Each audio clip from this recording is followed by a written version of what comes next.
तो बताओ मोदी जी, आपकी अब्बा ने कितने बच्चों को पैदा किया था? अमित शाह की अब्बा ने कितनी औलाद को पैदा किया? बताओ। कोई संगी उठ के बोलेगा ओवैसी तुम्हारे कितने बच्चे? मेरे 6।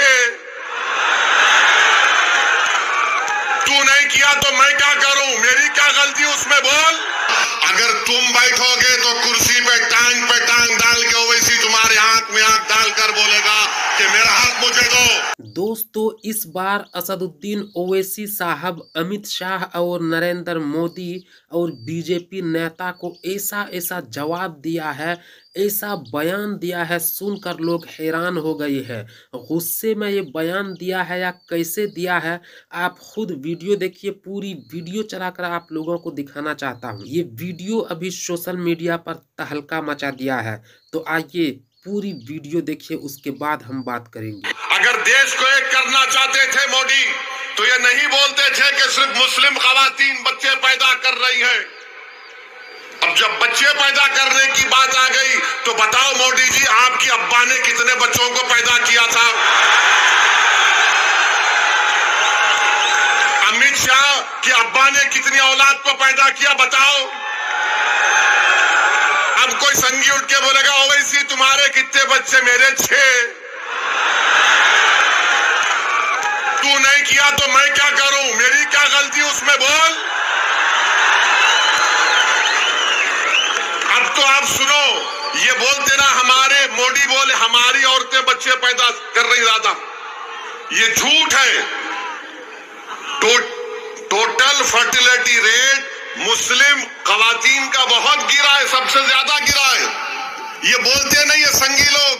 फिर ये देवेंद्र फडणवीस आजकल रातों में भी मेरा वजीफा पढ़ रहे हो उन्होंने। अब बोल रहे ओवैसी तुम हैदराबाद से आए, हैदराबाद चले जाओ। देवेंद्र फडणवीस तुम समझो इस बात को, तुम अपने दिमाग से निकाल दो इस बात को कि फडणवीस बड़ा है, ओवैसी छोटा है। फडणवीस ऊंची कुर्सी पे बैठेगा, ओवैसी नीचे बैठेगा। नहीं फडणवीस, ये तुम्हारी दिमाग की गलती है। बाबा साहेब अंबेडकर का संविधान ने सबको बराबर बना दिया। अगर तुम बैठोगे तो कुर्सी पे टांग डाल के ओवैसी तुम्हारे आंख में आंख डालकर बोलेगा कि मेरा हक मुझे दो। और देवेंद्र बोल रहे नहीं तुम हैदराबाद से हैदराबाद को चले जाओ। अरे देवेंद्र फडणवीस सुनो, हमारे अब्बा आदम अलैहिस्सलाम, हमारे अब्बा जब दुनिया में आए तो अल्लाह ने उनको कहा है भारत में आए। अब्बा पहला कदम भारत में रखे। ये जमीन मेरे बाप की है, कोई नहीं भिजा सकता कहीं भी मुझे। हैदराबाद चले जाओ।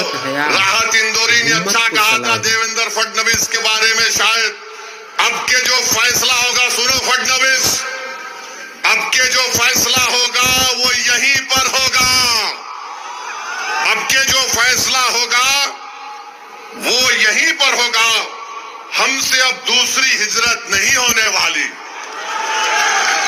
जो पाकिस्तान जाना था चले गए, जो वफादार थे तुम्हारे मोदी और उद्धव ठाकरे के सामने सीना तान कर खड़े होकर बोल रहे हमारा हक हमको मिलना, अब हम मस्जिद को जाने नहीं देंगे, वक्फ को छीनने नहीं देंगे। अब इन्हें बोल रहे जाओ, नहीं जाते। क्या करते तुम?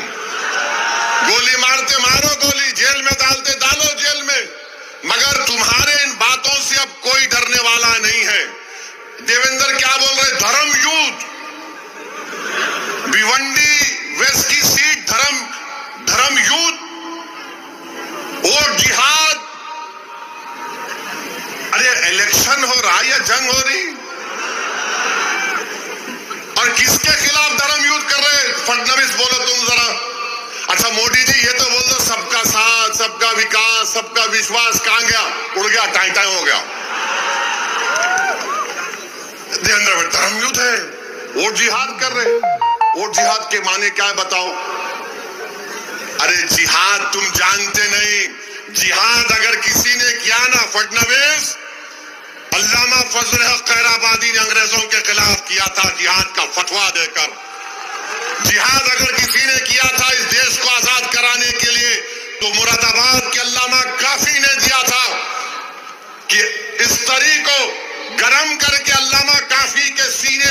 जाते थे अंग्रेज, फांसी के फंदे पर अल्लामा काफी को लेकर जा रहे, और ये अल्लामा काफी मुस्कुरा रहे थे और जबान पर क्या पढ़ रहे थे? नाते रसूल सल्लल्लाहु अलैहि वसल्लम पढ़ रहे थे। और आप बोल रहे जिहाद, वोट जिहाद, धर्म युद्ध। लगता है फडणवीस तुम जरा थोड़ा दिमाग जो आप नौत बोलो, मैं बोलता हूं ना, वरना बोलेंगे वोट जिहाद भिवंडी वेस्ट में हो रहा है।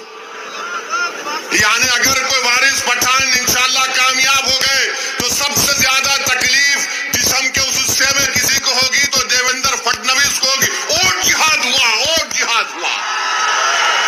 हम अपने पसंद के उम्मीदवार को वोट डालेंगे। अच्छा, तुम अयोध्या की सीट हार गए, वो क्या था? धर्मयुद्ध था। मोदी की मेजॉरिटी 1.5 लाख भी आ गई, वो क्या? धर्मयुद्ध था। गुजरात में तुम सीट हार गए, धर्मयुद्ध था।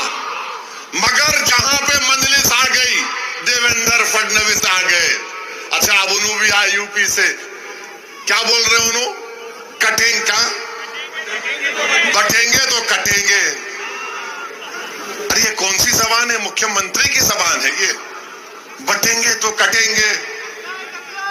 कहां बट रहे हैं? तुम ही तो घर तोड़ रहे बुलडोजर से, तुम ही तो बुलडोजर से घर तोड़ रहे गरीबों का। तुम्हारी सरकार में अतीक को गोली मार दी गई, उनके भाई को हथकड़ियां है, तुम गोली मार दिए। मेरी गाड़ी पर गोलियां चलाए विधानसभा के इलेक्शन में, दासना में 6 गोलियां मुझ पर चलाए। ये और बात है कि अल्लाह ने अपने हबीब के सदके मुझे बचा लिया। मगर एक बात सुनो, मेरी एक बात सुनो, ये गोलियां चलाने वालों को बोल रहा हूं जो बाबा सिद्दीकी को मारे। अरे सुन मेरी बात को जालिम, जो इस दुनिया में आता है ना, अल्लाह उसको उसकी माँ की पेट में बिजाने से पहले आलम अरवाह में अल्लाह उसकी इज्जत, उसकी रिज़्क़, उसकी जिंदगी लिख कर भी जाता। अगर मेरी मौत शहीदों की तरह होगी तो लाखों बार मैं कबूल करने को तैयार हूं। कब चलाएगा गोली? चला मुझ पर। तुम समझ रहे हम मौत से डरने वाले? अरे मौत से नहीं डरते हम। हमारी दुआ एक ही होती कि जब कभी भी जिस्म से अल्लाह रूह निकालेगा, एक बार अल्लाह अपने हबीब का दीदार करा दे और कलमे पे हमारा जबान पर कलमा अल्लाह नाफिज कर ले, हम जाएंगे दुनिया से, हम जाएंगे। सबको जाना है। बल्कि मैं तो दुआ करूंगा कि अल्लाह, आप सब आमीन बोलना, या अल्लाह नरेंद्र मोदी को, अमित शाह को, देवेंद्र फडणवीस को अल्लाह 130 साल की उम्र दे। हो गया ना, हो गया। अब तुम जियो, हम तो मौजा ही मौजा करते हुए जाएंगे। और जब खबर में जाएंगे तो अल्हम्दुलिल्लाह वो चेहरा मुबारक दिखा जाएगा। हम तुम्हें तो मैं क्या तुम कंपेयर कर रहे? बटेंगे तो कटेंगे। अरे किसको डरा रहे? ये डरने वाले नहीं है, ये डरने वाले नहीं है। हाँ, 1 दिन 2 दिन 3 दिन 10 साल से तुम डरा रहे हो, मगर डरने का नाम नहीं ले रहे हैं। 1 साल से इजराइल मार रहा है 40,000 लोगों को, तब भी उनके हौसलों को नहीं तोड़ सका। दुनिया परेशान है। क्या है ये वो है, आका के गुलामों के गुलाम है हम लोग। ये तुम्हारे डराने से डरने वाले नहीं है। तुम किसी और को डराओ, बटेंगे कटेंगे। एक है तो सेफ है, वो वहां चले जाओ, यहां चले जाओ। वो दिन चले गए, अब कोई डरने वाला नहीं है। अब ये मुल्क हमारा था, है और रहेगा इंशाअल्लाह ताला। मेरे अजीज दोस्तों और बुजुर्गों, नारा लगाएंगे आखिरी में, ठहरो जरा तुम। 20 तारीख को भी वोट लगा के, बटन दबा के वारिस पठान को बोलना नारे तकबीर, ये काम करना प्यारे।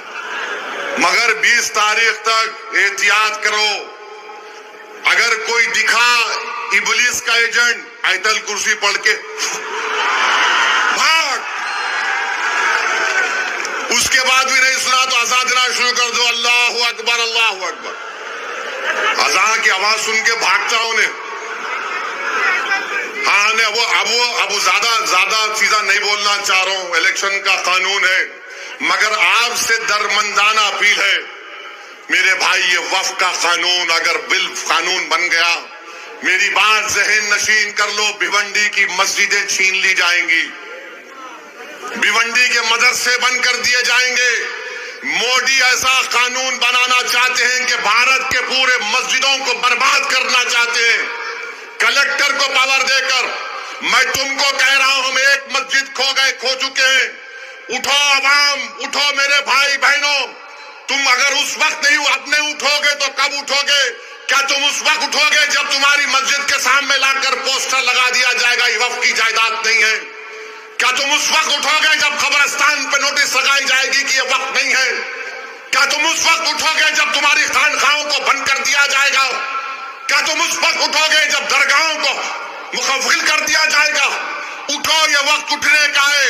ये लड़ाई तुमको और हमको लड़ना है। कोई आकर वक्फ को बचाने की लड़ाई नहीं लड़ेगा। अगर हम इस चुनाव में जहां पर मजलिस के उम्मीदवार है वहां कामयाब करेंगे तो यकीन जानो इंशाअल्लाह ताला हम वक्फ की जायदादों को बचा पाएंगे, वरना नुकसान हमारा होगा। और वक्फ क्या है मालूम तुमको? वक्फ क्या है मालूम तुमको? वक्फ की जायदाद का मालिक ओवैसी नहीं, उसका मालिक अल्लाह है, अल्लाह है। तो मोदी बोल रहे अल्लाह मालिक नहीं, मैं मालिक बन जाऊंगा, कलेक्टर मेरा नायब रहेगा। तो 20 तारीख के दिन मेरी आपसे गुजारिश है, अपना एक वोट, अपनी आवाज अपने नुमाइंदे को दीजिए। देंगे ना मेरे भाई? जरा सेल फोन की लाइट ऑन करके बोलो, पूरे लाइट ऑन करो सेल फोन के, ताकि इब्लीस को मालूम हो जाए, फडणवीस को मालूम हो जाए कि भिवंडी वेस्ट में क्या चलेगा। पतंग चलेगी, पतंग चलेगी। मजलिस को वोट देंगे ना मेरे भाई? 20 तारीख के दिन आप एक वोट मजलिस को देकर कामयाब करिए। अल्लाह आपको सलामत रखे। अब मेरे साथ नारा लगाइए, नारे तकबीर, पतंग को। तो पूरी वीडियो आपने देख ली दोस्तों। अब पूरी वीडियो को लेकर आप लोग कमेंट में बताइए कि असदुद्दीन ओवैसी साहब ने जो जवाब दिया है, जो बयान दिया है, सही दिया है या गलत दिया है। आप लोग कमेंट करके बताइए।